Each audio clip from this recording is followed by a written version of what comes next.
रात के अंधेरे में घनघोर बारिश हो रही थी। तेज हवाओं के झोंके और कड़कती बिजली ने माहौल को और भी डरावना बना दिया था। तीन दोस्त रोहन, अजय और सीमा एक पुरानी सुनसान सड़क से गुजर रहे थे जब अचानक उनकी कार खराब हो गई। मजबूरन उन्हें पास के एक उजड़े हुए बंगले में शरण लेनी पड़ी। बंगले का दरवाजा खुद ब खुद चरमराते हुए खुल गया। अंदर घनघोर अंधेरा छाया हुआ था और दीवारों पर लटकी पुरानी तस्वीरें अजीब सी महसूस हो रही थीं। तभी सीमा ने किसी के फुसफुसाने की आवाज सुनी। कोई कोई हमें देख रहा है।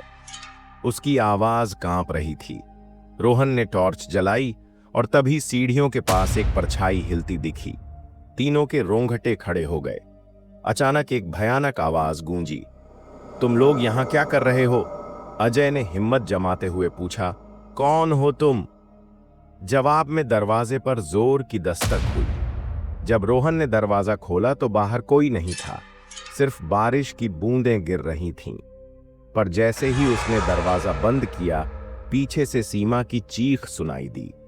वह जमीन पर गिरी हुई थी और उसके पीछे सफेद कपड़ों में भीगा हुआ एक अजनबी खड़ा था। उसकी आंखें खाली थीं और चेहरा बुरी तरह जला हुआ था।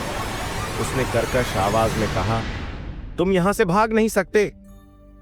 तीनों दोस्त चीखते हुए बाहर भागे, लेकिन मुख्य दरवाजा अपने आप बंद हो गया।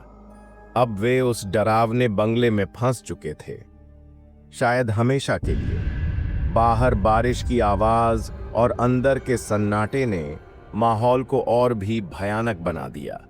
सीमा कांपते हुए बोली, हमें यहां से निकलना होगा, नहीं तो हम यहां मारे जाएंगे। अजय ने टॉर्च घुमाई और देखा, कोई है जो सीढ़ियों पर था। तभी सीढ़ियों से किसी के उतरने की आवाज आई। ऊपर देखते ही उनकी सांसें रुक गईं। एक सफेद परछाई धीरे धीरे नीचे आ रही थी। उसकी आंखें लाल थीं और वह फुसफुसा रहा था, तुम यहां से नहीं जा सकते।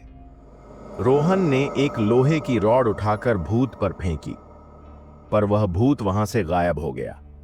तीनों पीछे के दरवाजे की ओर भागे, लेकिन वहां एक पुराने कुएं के पास एक कंकाल बैठा था। पीछे से वही सफेद परछाई चिल्लाती हुई आई। अजय ने भगवान का नाम लेते ही सब कुछ शांत हो गया। दरवाजा खुल गया और वे भागकर कार तक पहुंचे, पर कार के शीशे पर खून से लिखा था, तुम फिर आओगे।